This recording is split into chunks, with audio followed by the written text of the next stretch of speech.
आपको सिर्फ पीडीएफ मिलेगी, वो भी कक्षा 10 राजस्थान का इतिहास और संस्कृति की जो यूनिट है ना, राजस्थान की चित्रकला, उसकी मैं सिर्फ पीडीएफ और वन लाइनर एमसीक्यू कल के पार्ट में मिलेंगे।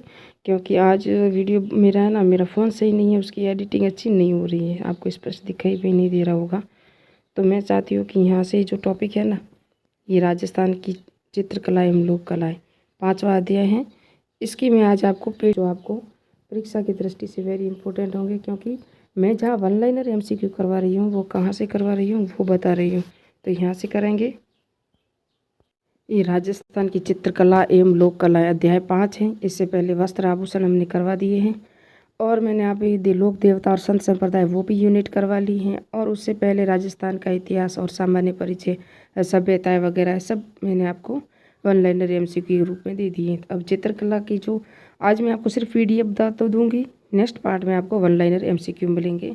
तो ये देख सकते हो राजस्थान की चित्रकला की जो शुरुआत है वो क्या क्या हुई, कहाँ कहाँ हुई। और चित्रकला का जन्म 1500 में कहाँ हुआ था। राजस्थानी जन्मभूमि कौन सी है, मेवाड़ यानी मेदपाट। अजंता शैली से पूर्वतया प्रभावित है ये आप देख सकते हो। उसके बाद है, और इस शैली पर जो प्रभाव पड़ा था वो किसका था, गुजरात शैली अपभ्रंश शैली का। बाद में इस पर मुगल चित्रकला का भी प्रभाव पड़ा। तो सबसे पहले इसका वैज्ञानिक विभाजन आनंद कुमार स्वामी ने राजपूत पेंटिंग नामक पुस्तक में 1916 में प्रस्तुत किया। कुमार स्वामी, ओसी गांगुली, हेवेल ने इसे राजपूत चित्रकला का है। तो राजपूत चित्रकला किसका का है। और WH ब्राउन ने भी अपने ग्रंथ इंडियन पेंटिंग में प्रदेश की चित्रकला को राजस्थानी चित्रकला जो नाम वगैरह, राजस्थानी चित्रकला का जो नाम दिया था वो दिया था राय कृष्ण दास ने। ये परीक्षा में प्रश्न आया हुआ है, मैंने आपको बताया हुआ है कि ये परीक्षा में प्रश्न आया। राय कृष्ण दास ने दिया था राजस्थानी चित्रकला का नाम। और ये दिया था कुमार स्वामी सिंह गांगुली, राजपूत पेंटिंग नाम दिया था। क्या दिया था, राजपूत कला है ना। तो आप RBSC बुक को नहीं ठुकरा सकते, मैं सिर्फ पीडीएफ दे दूँ जल्दी जल्दी से। और इसकी शैलियों का जो वर्गीकरण है ये देख सकते हो। मेवाड़ शैली की जो उपशैलियाँ हैं ये बताई हुई है। मारवाड़ शैली की जो उपशैलियाँ हैं वो हैं हाड़ौती शैली की। और ये आप पूरी मैप में देख सकते हो ये सभी। और उसके बाद है मेवाड़ शैली। मेवाड़ शैली 1260 में श्रावण पत्ती कर्मचूरी नामक चित्रित ग्रंथ शैली का प्रथम उदाहरण है। तेज सिंह के राज्य काल में हुआ था। प्रारंभिक यानी कि और मौलिक मेवाड़ शैली जो मिलता है, मेवाड़ शैली के पोथी ग्रंथों का अधिक चिंतन हुआ है। किसका हुआ है, पोथी ग्रंथों का।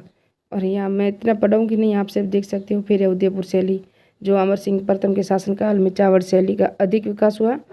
और अमर सिंह के समय में ही रागमाला चित्र है ना, मेवाड़ शैली का प्रमुख ग्रंथ था। किसके समय में, महाराणा अमर सिंह के समय का ग्रंथ था। और वह इन चित्रों को निसारदीन नामक चित्रकार ने चित्रित किया था। मेवाड़ के राणा जगत सिंह प्रथम का काल मेवाड़ की लघु चित्रकला का स्वर्ण काल था। तो पहले अमर सिंह के शासनकाल में इसका शुरुआत हुई थी, और चित्रकार थे नासिरुद्दीन। और उसके बाद उन्होंने रागमाला चित्रण किया। रागमाला चित्रण हर एक शैली में किया हुआ है। और फिर नाथ द्वारा शैली, फिर है देवगढ़ शैली। देवगढ़ शैली जयसिंह के राज्यकाल में रावत द्वारका दास चुंडावत ने देवगढ़ ठिकाना 1680 में स्थापित किया। इसके पश्चात यहाँ के से देवगढ़ शैली का जन्म हुआ था। तो देवगढ़ शैली की शुरुआत हुई थी द्वारिका दास चुंडावत की ने की थी देवगढ़ जयसिंह के शासनकाल में, है ना। उसके बाद है मारवाड़ शैली, जोधपुर शैली। ये आप देख सकते हो। जो मैंने है ना इसके सारे के सारे वीडियो आपको स्प्रिंग बोर्ड नोट्स और इसी अथॉरिटी बुक के अकॉर्डिंग ही दिए हुए हैं। उसकी अलग से प्ले लिस्ट बनी हुई है चित्रकला शैली की।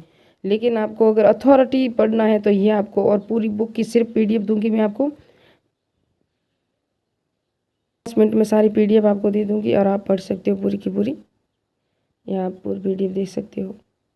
ये क्योंकि अथॉरिटी है ना, मैं जितने भी आपको वन लाइनर एमसीक्यू दिए हैं वो सभी अथॉरिटी है। क्योंकि RBSC में वर्तमान में 6 से लगा के 12 तक राजस्थान जीके की बुकें चल रही हैं। तो उसके अंदर पूरे प्रश्न भी वहीं से आ रहे हैं।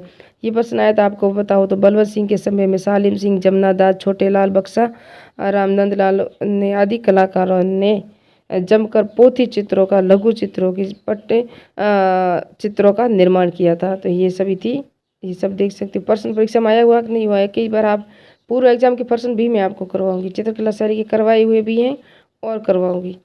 और ये मांडना है, फड़ है ना, यहाँ आप देख सकते पाबू जी की फड़।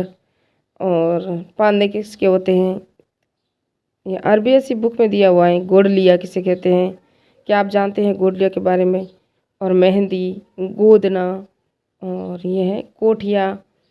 और व्हील किसे कहते हैं, व्हील का RS परी में प्रश्न आया हुआ है कि व्हील किसे कहते हैं। ये है कठपुतली। और लास्ट में पिछवा चित्रकला शैली की विशेषताएं बनी ठनी की चित्रशैली से संबंधित है। जमुना लाल, छोटे लाल, बक्सा राम, नंदलाल चित्रकला शैली से संबंधित है। ये अलवर शैली से है ना। जयपुर राज्य में उन कारखाने के नाम बताइए जहाँ कलाकार चित्र लघु चित्र बनाते थे, तो वो थे सूरत खाना। ये भी आया हुआ है। पक्षियों को महत्व देने वाली चित्रकला शैली कौन सी थी? और उसके बाद है पिछवा चित्रकला शैली ये थी नाथद्वारा राजसमंद में और सांझी का संबंध। फड़ या पूरा पाठ देखोगे ना तब आपको समझ में आ जाएगा। और यहाँ से सभी ये मिलान करने वाले MCQ है। नेक्स्ट पार्ट कौन सा है? नेक्स्ट है स्थापत्य और शिल्प की विधि विभिन्न आयाम। उसको नेक्स्ट उसकी PDF मैं नेक्स्ट में दूंगी। तो मिलते हैं नेक्स्ट पार्ट में। मैंने सिर्फ आपको PDF देनी थी, वो PDF दे दी है। अब नेक्स्ट पार्ट आपको मिलेगा, इसके 1 लाइनर MCQ मिलेंगे जो हमारी सीरीज़ चल रही है। इसके 10 क्लास की सीरीज़ के अंदर मैंने 17 पार्ट अपलोड कर दिए, सभी 1 लाइनर किए हैं। अलग से प्ले लिस्ट बनी हुई है। और मैंने सोचा आज मैं इसकी PDF दे देती हूँ, नेक्स्ट पार्ट में इसकी 1 लाइनर MCQ दूंगी। मिलते हैं नेक्स्ट पार्ट में, नेक्स्ट वीडियो में। जय हिंद, जय भारत।